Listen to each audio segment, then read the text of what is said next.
Good morning, students.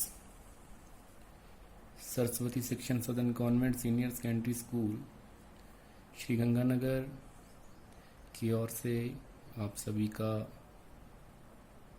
YouTube channel पे most welcome. कोविड-19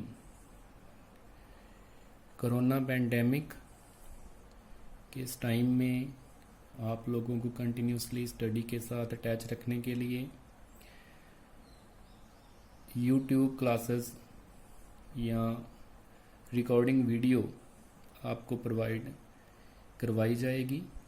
उसी के एक पार्ट के रूप में आज अपना जियोग्राफी का एक नया चैप्टर ह्यूमन डेवलपमेंट करेंगे। इस चैप्टर से पहले अपने 6 चैप्टर कर चुके हैं। उसमें से जो आपकी फर्स्ट बुक है उसके 4 चैप्टर आपके हो चुके हैं। सेकंड बुक है उसके 2 चैप्टर आपके हो चुके हैं। तो जो ह्यूमन डेवलपमेंट है, इससे पहले अपने फंडामेंटल ऑफ ह्यूमन ज्योग्राफी में भी इस टॉपिक को, इस चैप्टर को पढ़ चुके हैं। वहाँ पे ये टॉपिक था, उसमें जो डाटा की बात की गई थी वो वर्ल्ड वाइड बात की गई थी, वर्ल्ड लेवल के डाटा की उसमें बात की गई थी। जो इस बुक में आपका चैप्टर है इंडिया पीपल एंड इकॉनमी में, इसमें इंडिया से रिलेटेड जो डाटा है, जो टर्म्स हैं, वो इसमें अपने पढ़ेंगे। ठीक है, तो इस चैप्टर के जो बेस है आपका, वो आपका इससे पहले भी हो चुका है। फिर भी अपने इसे और अच्छे से समझने के लिए, जैसा इस चैप्टर में एक आपके स्टोरी दी हुई है, किसी एक लेडीज़ की स्टोरी दी हुई है, उससे अपने जो डेवलपमेंट है, डेवलपमेंट के फेसेस, जनरली 2 फेसेस इस लेसन में उन्होंने बताए हैं। और जो भी लेसन है अपना, उसका बेस इस स्टोरी में जो राइटर है उसने बताने की आपको कोशिश की है। तो जो स्टोरी है वो ऐसे है कि एक रेखा नाम की लेडीज़ है जिसकी एज ऑलमोस्ट 60 ईयर ओल्ड है। ठीक है, उसका जो बर्थ है वो उत्तराखंड के एक विलेज में हुआ है और उसका बर्थ एक फार्मर फैमिली में हुआ है। जब वो छोटी थी अपने चाइल्डहुड में, तो वो अपनी मदर के साथ हाउस होल्ड वर्क में हेल्प करवाती थी और उसका जो बड़ा भाई, उसका जो एल्डर ब्रदर था, वो स्कूल जाता था और उसने एजुकेशन बिल्कुल भी गेन नहीं की। वो सिर्फ अपनी मदर के साथ घर के काम में हाथ बटाती थी, घर के काम में हेल्प करवाती थी, लेकिन उसका भाई जो है वो स्कूल में स्टडी कर रहा था। फिर जब वो बड़ी होती है, उसकी शादी हो जाती है। शादी होने के कुछ टाइम बाद ही उसके हस्बैंड की डेथ हो जाती है, वो विडो हो जाती है। अब वो एजुकेटेड भी नहीं है, उसका हस्बैंड भी नहीं है, तो वो टोटली अपने इन लॉ ससुराल के ऊपर डिपेंडेंट हो जाती है इकोनॉमिकली। मतलब अपनी जो बेसिक नीड है उसके लिए एक तरह से उसको बेगिंग करनी पड़ती है, मांगना पड़ता है। पढ़ी लिखी हुई नहीं है।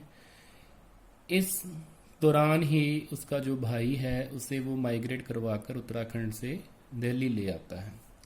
जब वो दिल्ली आती है तो वो क्या देखती है, फर्स्ट टाइम वो बस में, रेल में ट्रैवल करती है, ट्रेन में ट्रैवल करती है, तो वो देखती है कि दिल्ली एक बहुत बड़ा शहर है।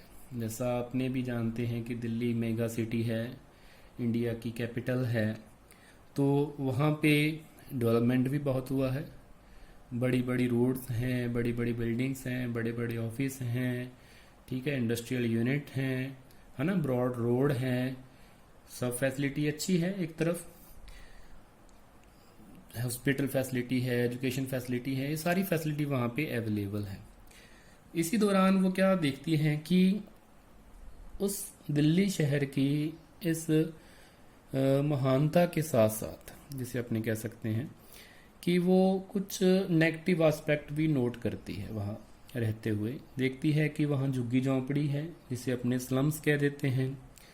जगह जगह पे ट्रैफिक जैम लगे हुए हैं, भीड़ भाड़ है, ओवर क्राउडिंग है, क्राइम्स हैं, पॉवर्टी है, और जो स्मॉल चिल्ड्रन हैं, छोटे छोटे बच्चे हैं, वो रोड के ऊपर बैगिंग कर रहे हैं, भीख मांग रहे हैं। और कुछ लोग जिनके पास घर नहीं है रहने के लिए, वो फुटपाथ के ऊपर सो रहे हैं।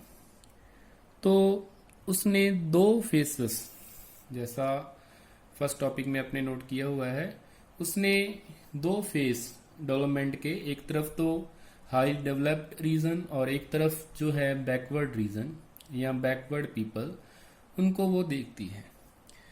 और अपने डेवलपमेंट की बात इससे समझने की कोशिश करेंगे कि जो डेवलपमेंट का मीनिंग है, क्या सिर्फ वो यही है कि एक तरफ जो डेवलप्ड एरिया है सिर्फ उसे अपने देख के ये कहते रहें कि डेवलपमेंट हुआ है, अपने उसके दूसरे एस्पेक्ट के ऊपर ध्यान ही ना दें, जिसमें बहुत सारे लोग, ज़्यादा परसेंटेज जो लोगों की है वो उस एरिया में या उस पार्ट में रह रही है। ठीक है, तो इसमें क्या है कि कुछ लोग रिच हैं, कुछ पुअर हैं। ठीक है, बीच में एक गैप जनरेट होता है, ऐसा इस स्टोरी से अपने को पता चलता है। और एक पता चलता है कि एजुकेटेड ना होना भी एक बहुत बड़ा लॉस है उसकी लाइफ में। अगर वो एजुकेटेड होती तो उसे दूसरों के ऊपर डिपेंडेंट नहीं रहना पड़ता। ठीक है, ये स्टोरी में अपने समझा। आगे जब अपने लेसन में बात शुरू करते हैं तो जो डेवलपमेंट है, ध्यान रखना अपने डेवलपमेंट की बात कर रहे हैं, अपने ह्यूमन डेवलपमेंट की बात यहाँ नहीं कर रहे अभी, पहले डेवलपमेंट की बात अपने कर रहे हैं। तो डेवलपमेंट का मीनिंग जनरली माना जाता है, डेवलपमेंट इज फ्रीडम, कि स्वतंत्रता ही विकास है या डेवलपमेंट है। ठीक है, जिसे अपने जनरली मॉडर्नाइजेशन हो गया, लेजर हो गया, कंफर्ट हो गया, ठीक है, इसके साथ एसोसिएट करके इसे अपने देखते हैं। ठीक है, जनरली अपने जो भी प्रेजेंट सिनेरियो में अपने हैं, कंप्यूटराइजेशन हो गया है, इंडस्ट्रियलाइजेशन हो गया है, ट्रांसपोर्ट फैसिलिटी है वो एफिशिएंट है। ठीक है, कम्युनिकेशन नेटवर्क की एफिशिएंट है, अपना सैटेलाइट सिस्टम भी आ गया इसमें। तो एक तो ये एस्पेक्ट हो गया। ठीक है, इसके साथ साथ ही लोगों को जो एक क्लास के अपने कह सकते हैं लोग, उनको एजुकेशन फैसिलिटी है, हेल्थ फैसिलिटी है, ठीक है, क्लीन वाटर फैसिलिटी है, और सेफ्टी है, सिक्योरिटी है, ये सब कुछ उनको प्रोवाइड हो रहा है।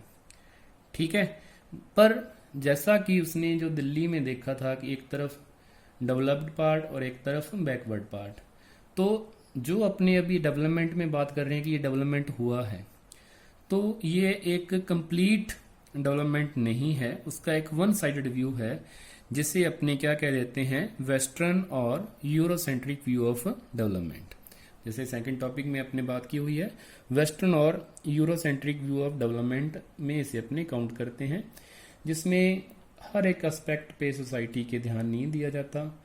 तो उसमें सिर्फ इकोनॉमिक डेवलपमेंट को जो कुछ ही पार्ट में हुआ है और जिससे बहुत सारे लोग हैं जो वो अनअफेक्टेड हैं या उनको उसकी फैसिलिटी प्रोवाइड नहीं हुई। ठीक है, ये इस व्यू को अपने वेस्टर्न और यूरोसेंट्रिक व्यू ऑफ डेवलपमेंट बोल देते हैं।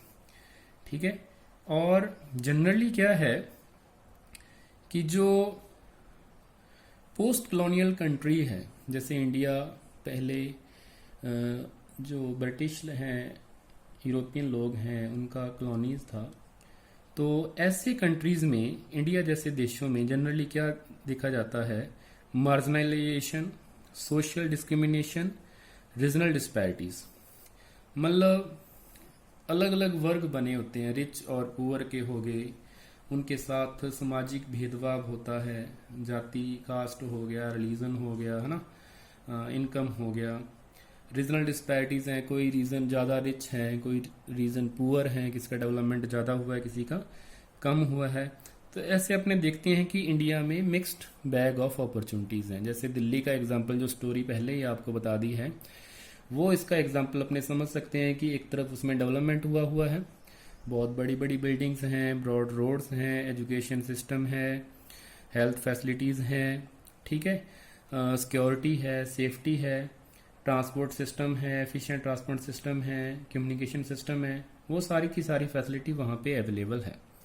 और एक ऐसा मार्जिनलाइज्ड सेक्शन है जो स्लम्स एरिया में रहता है, झुग्गी झोंपड़ी में रहता है, जिनको बेसिक नीड्स जो उनकी है, हेल्थ है, एजुकेशन है ना, अवेलेबिलिटी ऑफ वाटर है, क्लीन वाटर है या सैनिटेशन फैसिलिटी है, वो उनको बेसिक नीड ही प्रोवाइड, शेल्टर हो गया, ये बेसिक नीड ही उनको प्रोवाइड नहीं हो रही है। ठीक है, तो ये इसमें एक डिफरेंस है। ठीक है, तो अपने इसमें आगे देखें तो इसके साथ साथ एक चीज़ और आती है कि नेक्स्ट अपने जो है 3 interrelated process of declining capabilities. इसे पढ़ने से पहले अपने बात करें कि जब हर जगह डेवलपमेंट एक जैसा नहीं हो रहा होता, कहीं पे ज़्यादा, कहीं पे कम या कहीं पे ओवरक्राउडिंग हो जाती है, तो उससे एक इन्वायरमेंट प्रॉब्लम भी जनरेट होती है, जिसमें डिफरेंट टाइप्स की एयर पोल्यूशन हो गया, नॉइज पोल्यूशन हो गया, वाटर पोल्यूशन हो गया, है ना, लैंड पोल्यूशन हो गया, ये भी इसको भी अपने फेस करना पड़ता है। तो इससे अपने जो नेक्स्ट टॉपिक अपना interrelated process of declining capabilities, तो इसकी वजह से जो भी अपने इससे पहले पढ़ के आए हैं, मतलब किसी के साथ सोशल डिस्क्रिमिनेशन हो रहा है या एनवायरमेंटल क्राइसिस हो रहा है ना, या किसी के साथ इक्विटी का बिहेवियर नहीं हो रहा है इनकम पे, कास्ट पे, रिलीजन के बेस पे, तो कुछ कैपेबिलिटी है जो लोगों की वो डिक्लाइन हो जाती है। तो जो फर्स्ट है उसमें है सोशल कैपेबिलिटी। उसके डिक्लाइन होने का रीजन क्या है?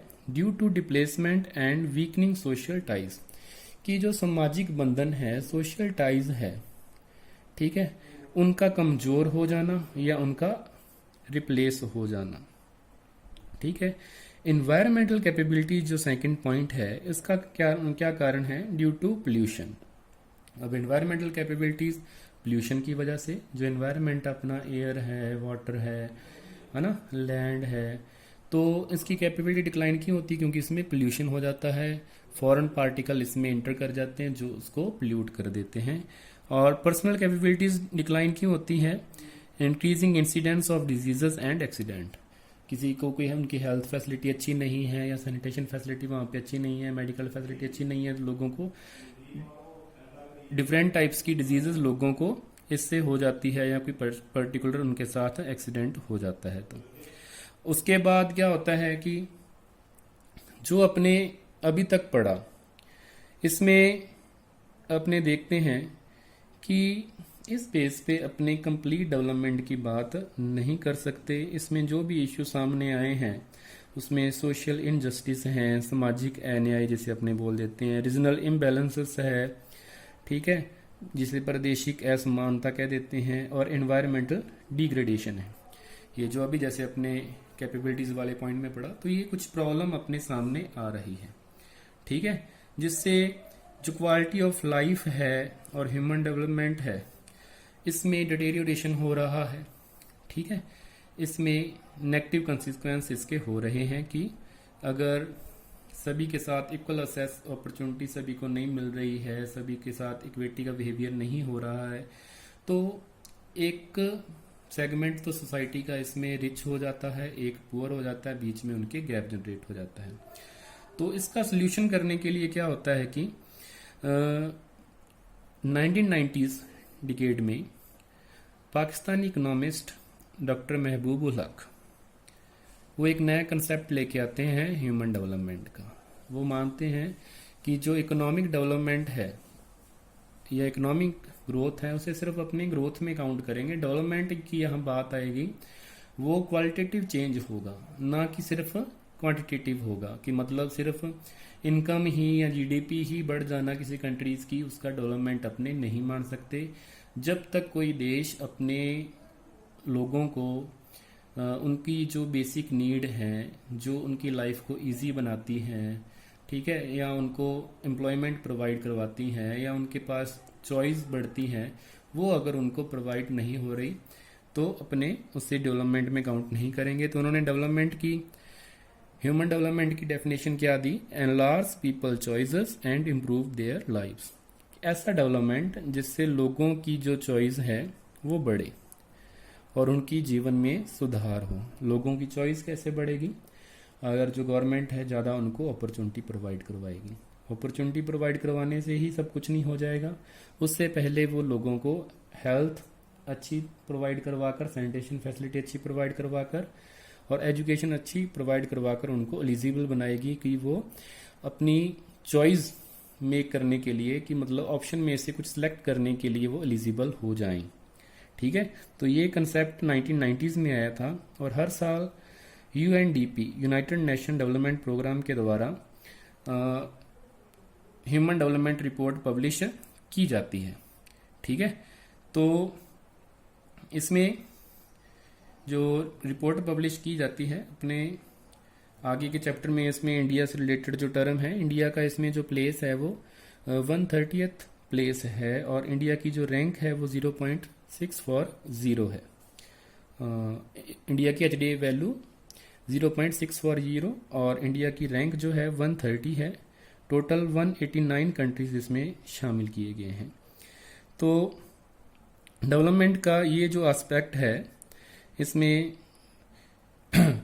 लोगों की एम्पावरमेंट, उनकी पावर टू मेक चॉइस, ये बढ़ाने के लिए इसका यूज़, कि सिंपल वे में अपने कह सकते हैं कि लोगों की जो लाइफ है वो मीनिंगफुल है।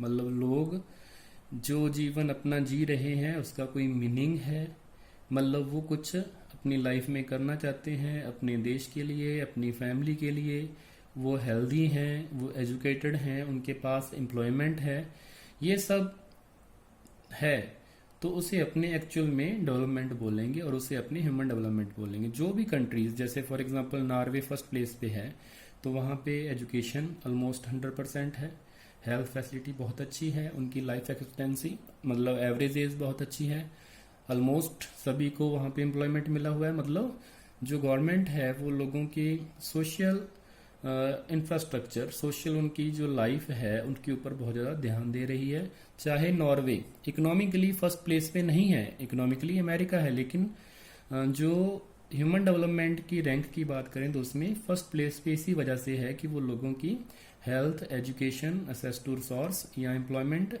के ऊपर ज़्यादा ध्यान दे रहा है। लोगों की लाइफ को आसान बनाने में, उनकी लाइफ को इम्प्रूव करने में, है ना, उनकी लाइफ को मीनिंगफुल बनाने में अपना कंट्रीब्यूशन कर रहा है। तो आज के टॉपिक में अपने इतना ही करेंगे, इससे नेक्स्ट क्लास में करते हैं। Okay, thank you.